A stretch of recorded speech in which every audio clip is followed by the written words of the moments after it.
Alors les amis, bonjour et bienvenue sur la chaîne Ma Découverte, je suis Abigail Madungu. Alors les amis, la question du jour c'est: est-ce possible de passer d'un statut visiteur au Canada à étudiant ou à celui de travailleur? J'ai reçu beaucoup de questions dans ce sens et je sais que beaucoup veulent avoir la réponse. Donc si tu veux avoir la réponse, reste connecté sur cette vidéo. Je vais expliquer ça en détail, voilà.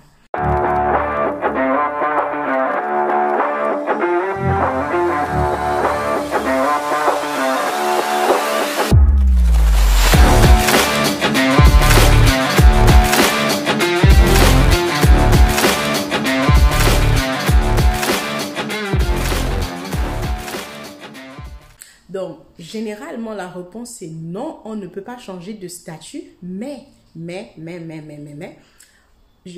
si on va avant la COVID, quelqu'un qui a un statut visiteur, il ne peut pas venir sur le sol canadien et décider de changer plus tard pour devenir travailleur. Il faudrait qu'il sorte du Canada pour faire sa demande à l'extérieur du Canada. Même chose pour un étudiant, celui qui vient comme visiteur et plus tard il décide que bon, maintenant que je suis sur le sol, je veux étudier, tu dois sortir du Canada pour faire ta demande. Du coup, c'est non. Mais pendant la COVID, l'immigration permettait à ceux-là qui étaient visiteurs, étant donné que les frontières étaient fermées, ils ont permis à ceux-là de pouvoir changer de statut ou de prolonger. Donc, tu avais non seulement la possibilité de prolonger ton statut visiteur, tu avais aussi la possibilité de changer de statut. Ça veut dire tu es venu en tant que visiteur, peut-être touriste ou voir ta famille. Tu peux décider maintenant de changer pour passer à celui de travailleur. Mais il faut remplir les conditions. C'est-à-dire, il faut que tu aies un contrat de travail. Si tu es au Québec, il faut que tu aies un CAQ ou un CSQ. Il faut que... si ton emploi requiert un EIMT, il faut que tu l'aies déjà et ensuite tu fais ta demande et ça passe correct. Et cette loi-là, normalement, elle était censée prendre fin en 2021. Mais ce que les gens ne savent pas, c'est que ça a été prolongé. Ça a été prolongé jusqu'au 28 février 2023.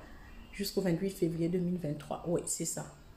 Aujourd'hui, je viens vous parler de la politique d'intérêt public. Est-ce que vous savez qu'est-ce que c'est?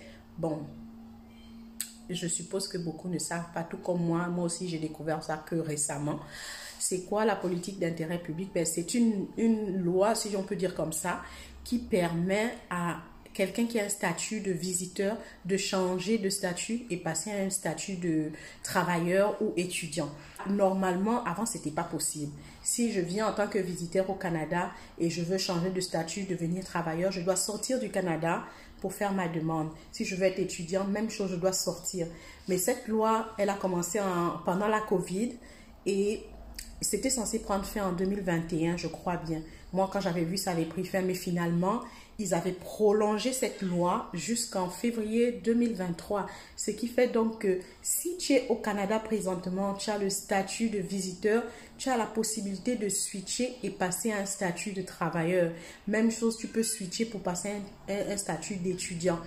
Ceux-là qui sont en Afrique, qui vont faire la demande maintenant, mais c'est sûr que vous ne pourriez pas parce que les délais en ce moment, je vous assure que c'est impossible.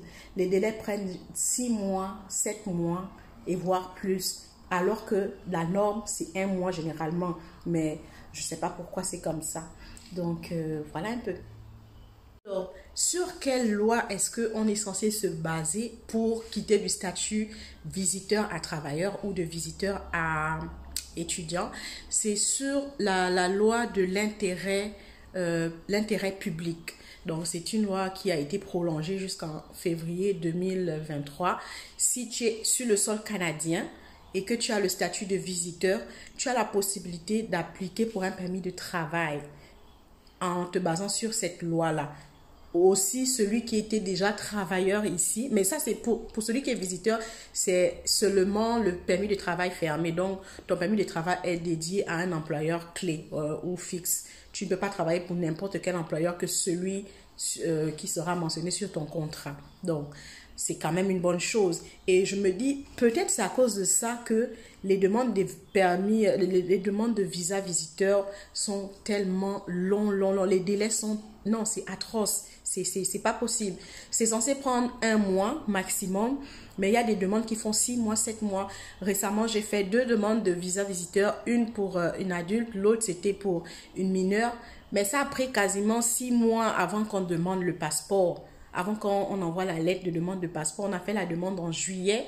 C'est là, en janvier 2023, qu'on reçoit la lettre d'invitation pour le passeport, comme il demande le passeport. Donc, ça veut dire cette personne-là qui aura le visa, si elle vient au Canada, elle peut appliquer pour un permis de travail, vu qu'elle aura le permis, elle aura le visa visiteur, elle aura un statut temporaire, mais elle pourra appliquer pour un permis de travail. Sauf qu'une personne qui va appliquer là maintenant, on est en janvier, si tu appliques en janvier, ta réponse, ça va être peut-être dans 7 mois, dans 6 mois. Je me dis que les délais ont sûrement été prolongés comme ça pour éviter que plusieurs personnes viennent en tant que visiteurs et ils changent. Ben, l'autre point, c'est que beaucoup n'étaient pas aussi au courant de cette loi-là. Et même moi-même, je suis juste tombée dessus par hasard. Moi, j'avais vu sur leur site, c'est que ça avait pris fin en 2021. Je ne savais pas qu'ils avaient prolongé finalement. Donc, quand on me posait la question, moi, je disais non, tu ne peux pas quitter de statut visiteur à travailleur parce que je me basais sur la loi qui a toujours existé. Or, là, ça a changé. Donc, ceux qui ne savaient pas, je vous informe, si tu es au Canada et que tu es visiteur, sache que tu peux devenir travailleur. Tu peux changer ton statut de visiteur à travailleur. Il te faut juste commencer à chercher un emploi, postuler en ligne, aller à une entrevue et ensuite avoir un contrat de travail pour pouvoir postuler pour un emploi comme tout le monde le fait ici au Canada. Voilà, c'était tout pour aujourd'hui. J'espère que ça a éclairé le maximum de personnes. Je vais vous mettre la capture d'écran d'où je suis allée prendre cette information-là. Et j'espère que ça a aidé un grand nombre de personnes. Si tu attends encore ton permis, ton visa visiteur et que tu arrives en février, ben dépêche-toi de chercher un emploi. Comme ça, tu pourras switcher, de changer de statut et passer à un statut de travailleur ou peut-être étudiant. Et ça s'applique aussi à ceux-là qui ont déjà un permis de travail, mais que ça va bientôt expirer. Ils peuvent aussi se baser sur cette même loi, mais il faut prouver que la personne avait déjà un permis de travail au préalable 12 mois avant ça. Donc, il faut avoir eu un permis de travail 12 mois avant et maintenant tu veux le prolonger parce qu'il va bientôt expirer. Tu te bases sur cette même loi-là. Tu as le droit de bénéficier d'une prorogation de ton permis de travail. Donc, est-ce que c'est pas chouette ça? Voilà, on se dit à la prochaine. Bye bye. Donc ici, vous voyez un peu la politique d'intérêt public en question. C'est sur le site d'Immigration Canada et ça a commencé le 24 août 2020 et ça va prendre fin le 28 février 2023. Vous pourrez aller consulter ça ou sinon vous pouvez lire calmement. Voilà, merci, à la prochaine.